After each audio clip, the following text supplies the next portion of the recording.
शिवाय नमस्तुभ्यम। हर हर महादेव। दोस्तों, मैं वैशाली आपके अपने YouTube चैनल वैशाली के ब्लॉग में आपका स्वागत करती हूँ। आपको कोई भी ग्रह परेशान कर रहा है, आपके जीवन में कोई ग्रह अगर अनिष्टकारी है, आपके जीवन में अगर कोई ग्रह अनिष्टता प्रदान कर रहा है, तो निवेदन है शंकर के मंदिर में जो कलश लेकर आप जाएं, जल लेकर जाएं, उस कलश में मात्र अक्षत के 2 दाने डालकर ले जाएं, मात्र 2 अक्षत के दाने।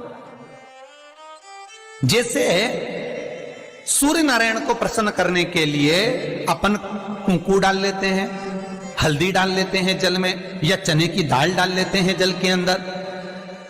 सूर्य नारायण को प्रसन्न करने के लिए हमने चने की दाल डाली, कुंकू डाला, हल्दी डाली, और कभी कभी सूर्य नारायण भगवान से बहुत जरूरी काम है और वो कार्य हो ही नहीं रहा है, या तन पर कोई रोग हो गया है, तो उसको मिटाने के लिए कई बार हमने भगवान सूर्य को अर्घ्य देते समय सफेद फूल भी डाला है, कभी लाल फूल भी डाला है।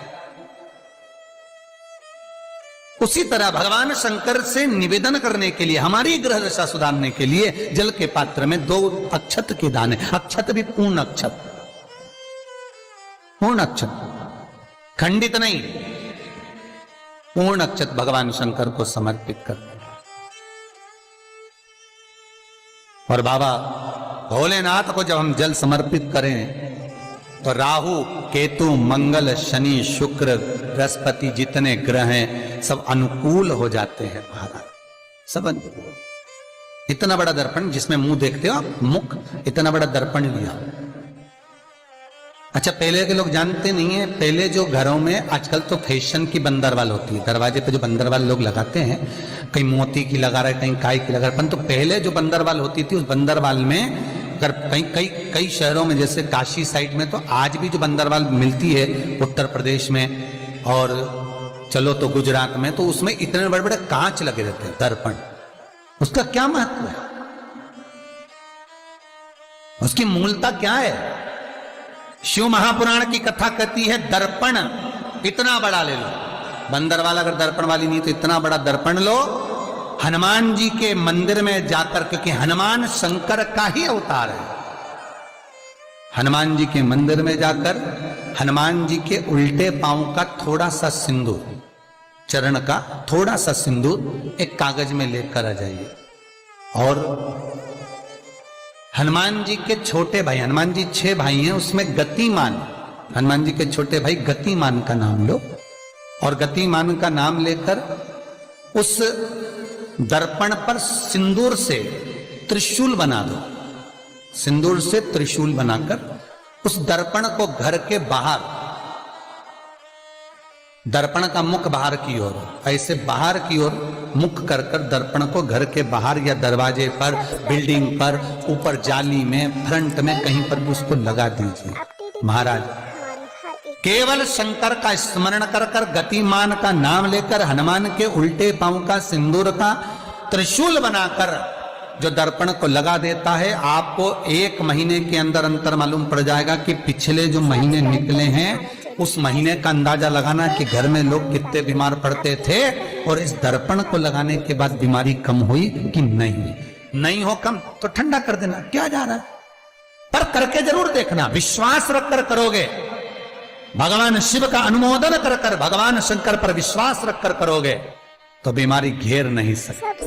अकाल मृत्यु हो मरे जो काम करे चंडाल का, काल उसका क्या बिगाड़े जो भक्त हो महाकाल का। शंकर की आराधना करने वाला, शिव का स्मरण करने वाला, शिव का निवेदन करने वाला, शिव अर्चना में डूबने वाला, शिव का अनुमोदन करने वाला कभी दुखी नहीं हो सकता।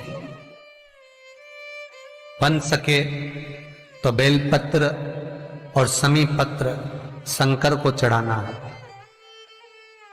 5 बेलपत्र, 11 समी पत्र, बन सके 108 चावल के आखे दाने ओम नमः शिवाय जप कर शिव को समर्पित करना। महाराज दुख तकलीफ ज्यादा है, रोग बीमारी ज्यादा है, तो पानी में लाल चंदन घोलकर, लाल फूल डालकर, बेलपत्री के पेड़ के नीचे, कई लोग कहते हैं गुरुजी क्या दूध चढ़ाना जरूरी है शंकर पर? कई लोग कहते हैं गुरुजी क्या दही चढ़ाना जरूरी है शंकर पर, शहद चढ़ाना जरूरी है, घृत चढ़ाना जरूरी है, शक्कर चढ़ाना जरूरी है? शिव महापुराण की कथा कहती है 5 चीजें शंकर भगवान पर चढ़ती है। दूध अर्थात घर में लक्ष्मी की वृद्धि करता है, इसलिए चढ़ाया जाता है। दही शंकर भगवान पर इसलिए चढ़ाते हैं क्योंकि यह परिवार को जोड़ता है। जिसके परिवार में क्लेश ज्यादा होता है, जिसके परिवार में आपस में तकरार ज्यादा होता है, उसको दही जोड़ता है। शहद घर में चिड़चिड़ प्रवृत्ति को समाप्त करता है।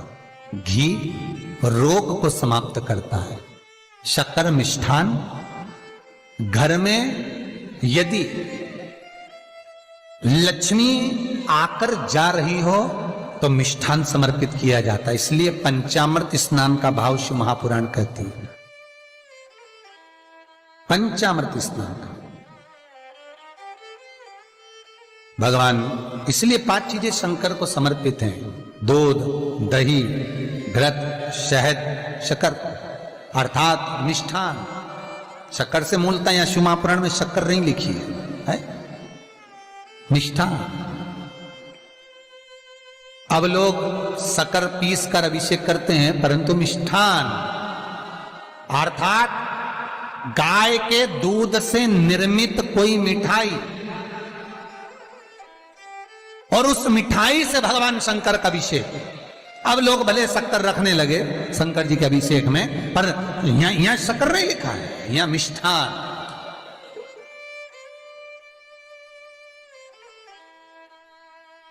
हमारे यहां सहज भाषा में कहते थे उसको खांड अर्थात मीठा। भगवान शंकर को समर्पित हो। वेद और शास्त्र कहते हैं कि भगवान का यदि कोई प्रसाद बनता है, जन्माष्टमी के समय पर आप भगवान के लिए पंजेरी बनाते हो, भगवान के लिए सुंदर हरीरा बनाते हो, लड्डू बनाते हो, तो भगवान के प्रसाद में गोंद नहीं डलती। ध्यान रखना। आपकी बहू का जापा हो, डिलीवरी हो, तो खूब बादाम गोंद सब तल तल के खिलाओ, पर भगवान का जापा हो, भगवान का जन्मदिन हो, भगवान का जन्मोत्सव हो, रामकृष्ण का जन्मोत्सव हो, तो उसमें गोंद तलकर प्रसाद में कभी मत डालना, क्योंकि उसमें ब्राह्मण हत्या का अंश है। ब्राह्मण हत्या। और विद्वान जो ब्राह्मण होते हैं साहब, जिन्होंने शिव महापुराण की कथा या भागवत पुराण पढ़ी होती है, सुनी होती है,